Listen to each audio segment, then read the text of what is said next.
तो मैं भी चर्चा कर रहा था, नेट की समस्या उत्पन्न हो गई इसलिए थोड़ा सा व्यवधान उत्पन्न हो गया। तो मैं जीवन परिचय की चर्चा कर रहा था, तो अब उनकी मैं शैली के बारे में बता रहा हूँ। यह एक इतिहासकार थे, इसलिए एक शैली होती है गवेषणात्मक शैली। गवेषण का मतलब होता है अनुसंधान, खोज, इसलिए इनकी भाषा में गवेषणात्मक शैली का प्रयोग होता है। भावात्मक शैली, कोई भी लेखक ऐसा नहीं होगा जो भाव जगत को छोड़ करके लिखना प्रारंभ करे, इसलिए उस हर एक लेखक की शैली में भावात्मकता का कूट आ जाता है और उसकी शैली भावात्मक रूप धारण कर लेती है। तो एक भावात्मक शैली हो गई। खोज से संबंधित जो शैली होती है वह गवेषणात्मक शैली होती है। और एक शैली होती है उद्धरण शैली, मतलब अपनी बात को पुष्ट करने के लिए वह कुछ उदाहरण प्रस्तुत करता है, तो वह जो शैली कहलाती है उद्धरण शैली कहलाती है। जैसे डॉक्टर वासुदेव शरण अग्रवाल ने अपनी बात को पुष्ट करने के लिए कुछ उदाहरण प्रस्तुत किए हैं। जैसे माता भूमि पुत्रो अहम पृथिव्याः नमो मात्रे पृथिव्यै नमो मात्रे पृथिव्यै।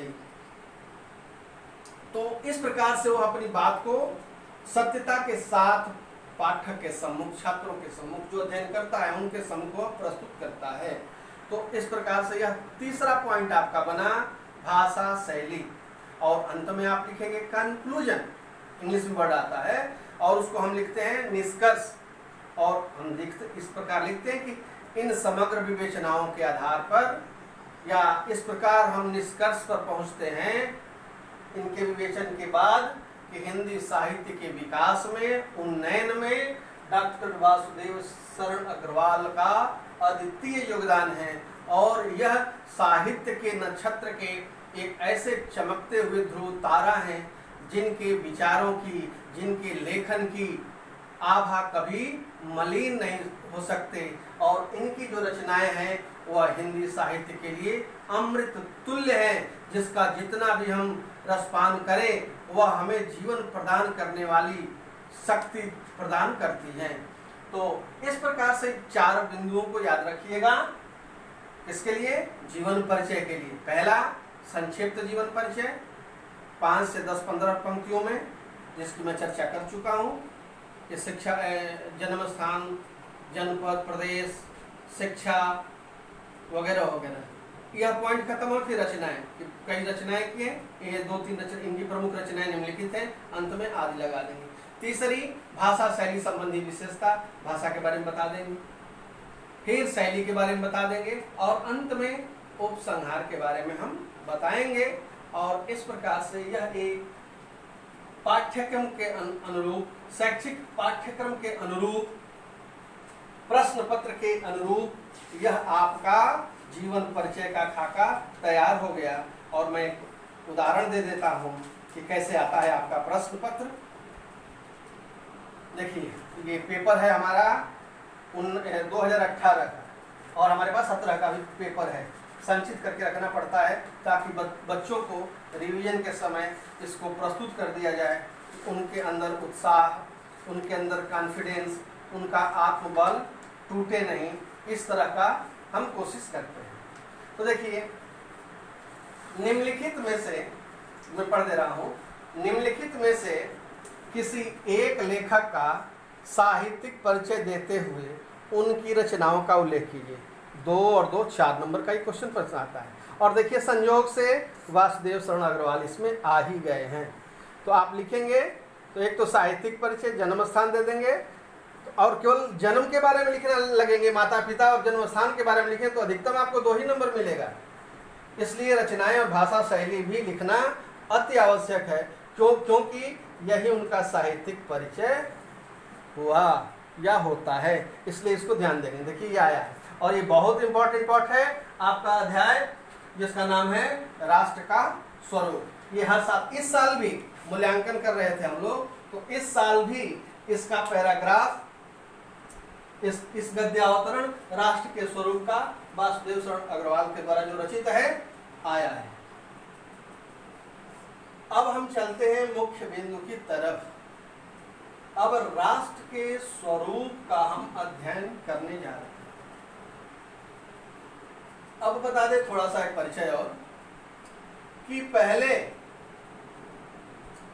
प्रश्न पत्र हुआ करते थे तो संदर्भ पूछा जाता था और फिर उसकी व्याख्या और काव्य सौंदर्य लिखा जाता था। लेकिन समय की धारा ने करवट बदली और पाठ्यक्रम में परिवर्तन हुआ, प्रश्न पत्र की शैली में परिवर्तन हुआ और अब विगत वर्षों से ये संदर्भ सहित व्याख्या नहीं पूछी जाती, उसके स्थान पर एक गद्य का अवतरण दे दिया जाता है,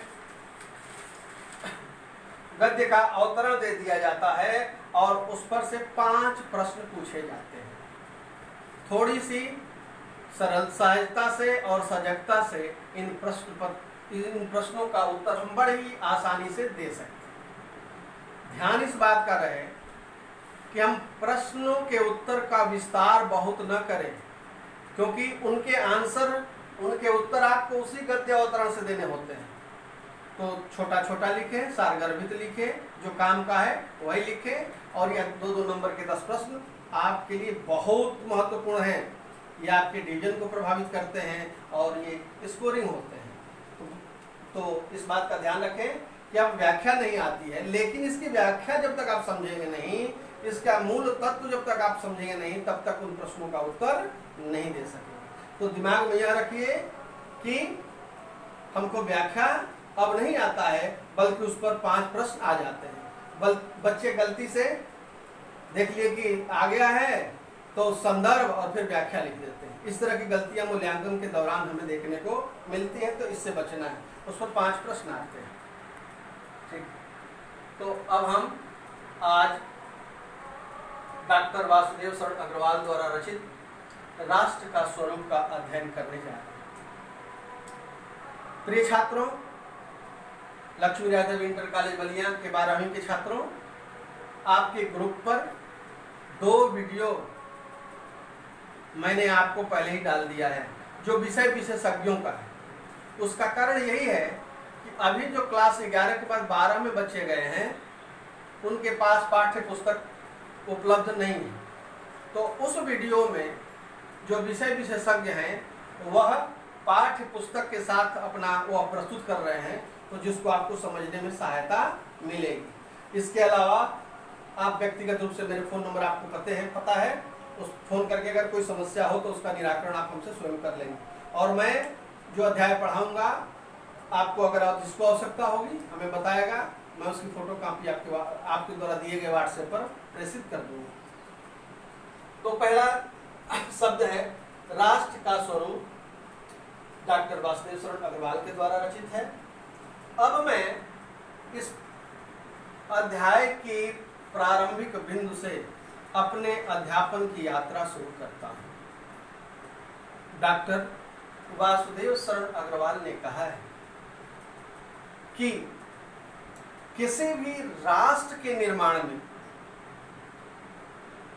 3 तत्व अहम भूमिका निभाते हैं। इनके अभाव में कोई भी राष्ट्र अपने स्वरूप को ग्रहण नहीं कर सकता। यह कौन कौन से तत्व हैं उन्होंने प्रस्तुत किया है। पहले तत्व के रूप में उन्होंने भूमि का चयन किया है। दूसरे तत्व के अंतर्गत जन का चयन किया है। और तीसरा उन्होंने जो तत्व चुना है उसको उन्होंने संस्कृति कहा है। इन 3 तत्वों में आज मैं प्रथम तत्व भूमि का अध्यापन आपके सम्मुख शिक्षण कार्य करने के लिए उपस्थित हुआ हूं। भूमि क्या है? पूरा विश्व की जमीन ही को हम भूमि कह सकते हैं, लेकिन पूरे विश्व की जमीन राष्ट्र हमारा नहीं हो सकते। हर राष्ट्र का अपना अलग अलग एक सीमा होती है। तो यहाँ जो भूमि है, जिस भूमि की उन्होंने चर्चा की है, उसके अंतर्गत भूमि क्या है? तो वह सीमांकित भूभाग है जिस पर उस देश के निवासी रहते हैं। सीमांकित भूभाग है भूमि, और उसी को हम क्या कहते हैं? जहां पर उस देश के निवासी रहते हैं। और भूमि का यह सीमांकित टुकड़ा ही उसके लिए क्या है? राष्ट्र। उसके लिए यह देश है और इस देश के लिए वह अपना सर्वस्व न्यौछावर करने के लिए आतुर रहता है, तत्पर रहता है और कहता है तन समर्पित, मन समर्पित और यह जीवन समर्पित चाहता हूं मैं इस देश की धरती, मेरे देश की धरती तुझे कुछ और दूं। रक्त का कण कण समर्पित मैं चाहता हूं मेरे देश की धरती मैं तुझे दूं। मतलब वो अपनी मातृभूमि, राष्ट्र भूमि के लिए सब कुछ देने को तत्पर हो जाता है, क्योंकि राष्ट्र भूमि के अलावा उसके जीवन में और कोई मूल्यवान वस्तु नहीं। हमारे यहाँ कवियों ने कहा भी है राष्ट्र के बारे में, क्या कहा है कि जिस देश जाति में जन्म लिया बलिदान उसी पर हो जाए, जो भरा नहीं है भावों से बहती जिसमें रसधार नहीं, वह हृदय नहीं है पत्थर है जिसमें स्वदेश का प्यार नहीं। तो यह स्वदेश क्या होता है? तो हमारी भूमि जो सीमांकित हो जाती है तो हमारा देश बन जाता है, राष्ट्र बन जाता है और इसके लिए व्यक्ति अपना सर्वस्व अर्पित कर देता है। उसके लिए सब कुछ उसका देश हो जाता है, हर कर्म वो अपने देश के लिए करता है। आप ये गाना वगैरह भी सुनते हैं कि ऐ वतन तेरे लिए सब कुछ अपना दे दे, दिल दिया है जान भी देंगे ऐ वतन तेरे लिए, क्योंकि इस तरह के भूमि देश के प्रति उसके अंदर स्वाभिमान जग जाता है और उसको वह क्या मानता है? माँ मान लेता है और माँ की कोई बेइज्जती कर दे यह कोई योग्य पुत्र बर्दाश्त नहीं कर सकता। तो आज हम भूमि का ही अध्ययन कर रहे हैं और इसके अंतर्गत हम एक पैराग्राफ आपके सामने प्रस्तुत कर रहे हैं। राष्ट्र का स्वरूप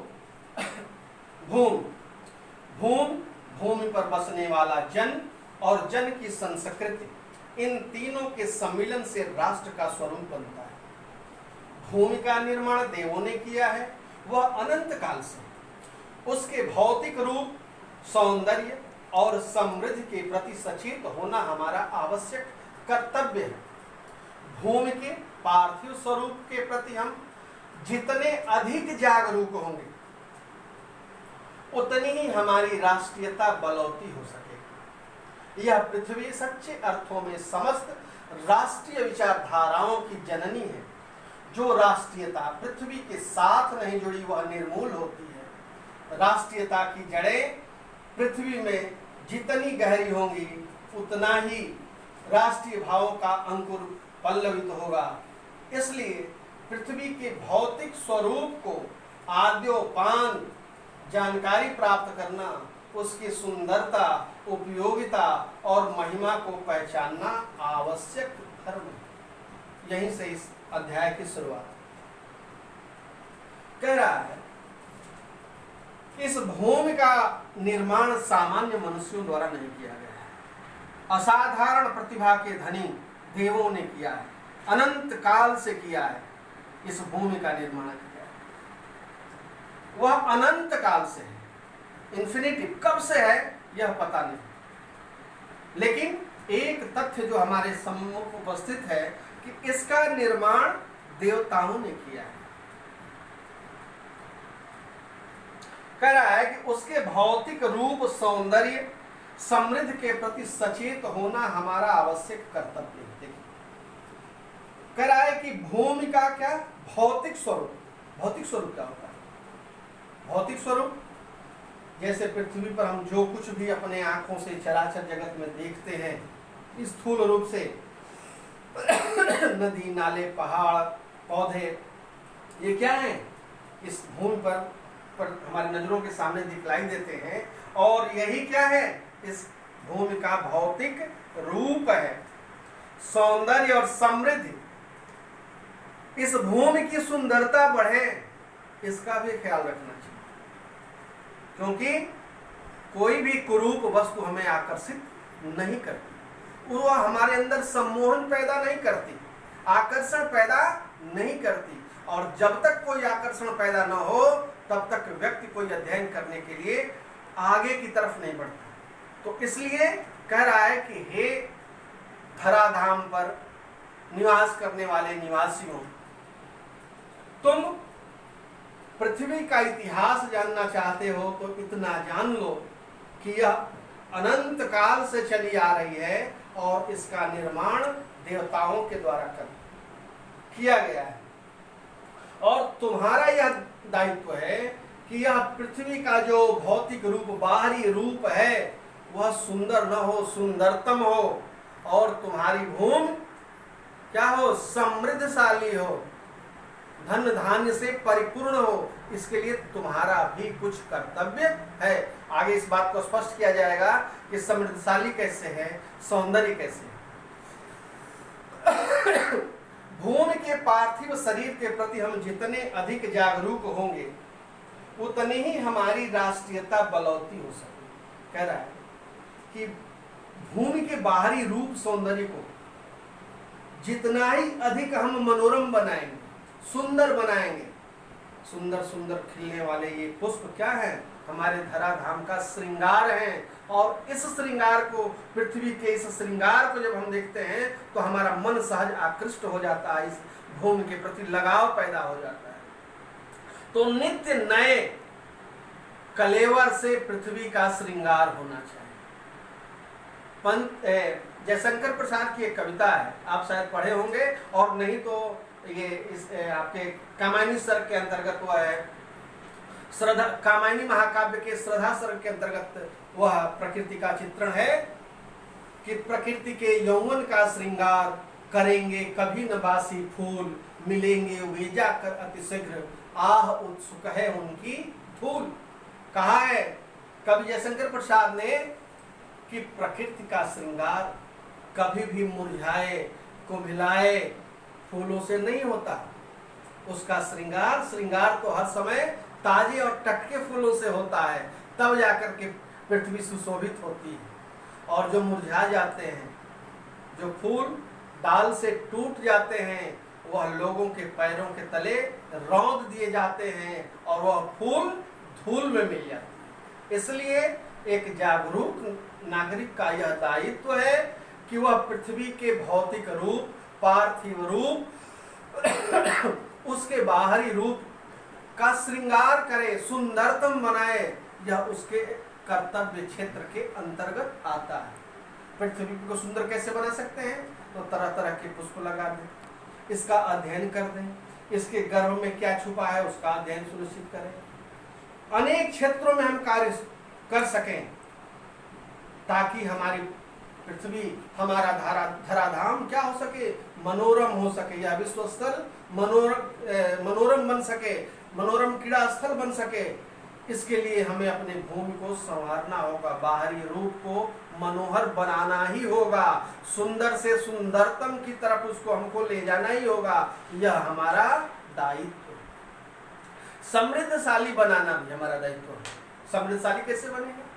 इस धराधाम पर अनेक प्रकार की वनस्पतियां हैं, औषधियां हैं, जंगल हैं, और इसके गर्भ में अनेक प्रकार के धातुएं हैं, रत्न हैं, जिनकी खोज आवश्यक है। यह मनुष्य का दायित्व है कि इनको ढूंढे कि पृथ्वी के अंतःकरण में क्या छुपा हुआ है। अगर ये कोई पृथ्वी का पौधा है, वनस्पति है, पादप है, तो उसके अंदर क्या क्या गुण है, वह मानव के लिए कितना उपयोगी है, इसका भी अध्ययन करना मनुष्य का एक कार्य क्षेत्र के अंतर्गत है, उसके दायित्व के अंतर्गत है, उसके कर्तव्य के अंतर्गत है।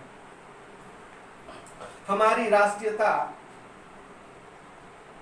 बलवती हुई। कह रहा है कि भूमि से जितना ही मनुष्य का लगाव होगा, भूमि से मतलब राष्ट्र की भूमि से, राष्ट्र की भूमि मतलब जिस देश में निवासी रहता है, जिस भूखंड पर, वह भूखंड ही उसका क्या है, राष्ट्र है, वही देश है।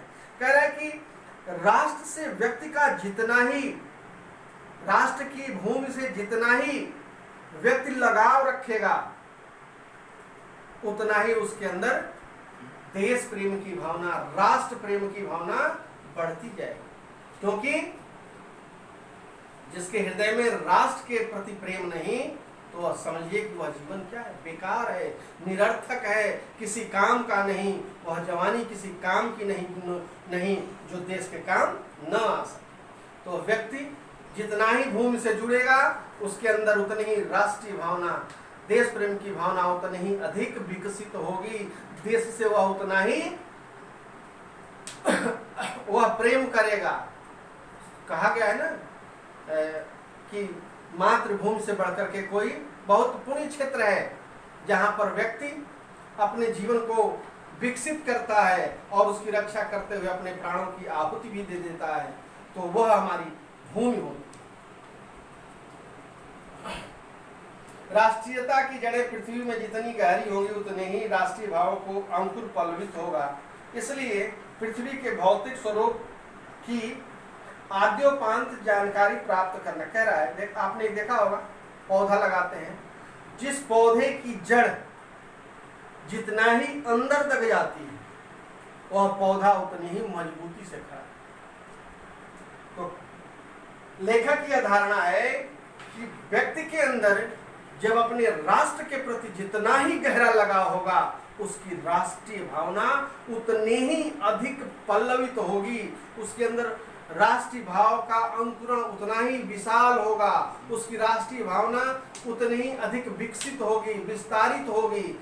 तो यह आवश्यक है कि राष्ट्र के साथ व्यक्ति का घनिष्ठ संबंध हो।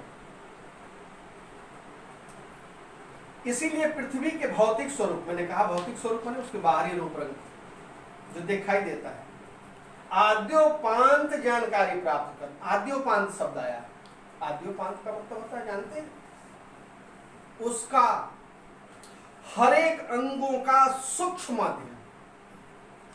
पौधा है तो पत्ती कैसे हुई, पत्ती है तो उसका रंग हरा क्यों हुआ, उसमें रेशे क्यों आए, तना है काटने पर उसमें से पानी क्यों निकलता है। आज अनेक विषय ऐसे होते हैं जिसकी हमें जानकारी आवश्यक है।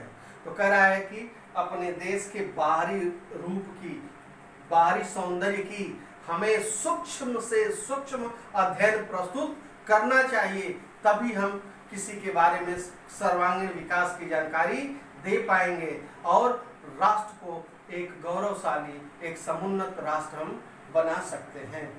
और इस धर्म का निर्वाह करना प्रत्येक भारतवासी के लिए आवश्यक है। यह उसका कर्तव्य भी है और यह उसका राष्ट्र धर्म भी है। आज बस इतना ही। कल मैं पुनः आपके सम्मुख राष्ट्र के स्वरूप अध्याय को लेकर उपस्थित होऊंगा। तब तक के लिए सबका खैर, धन्यवाद।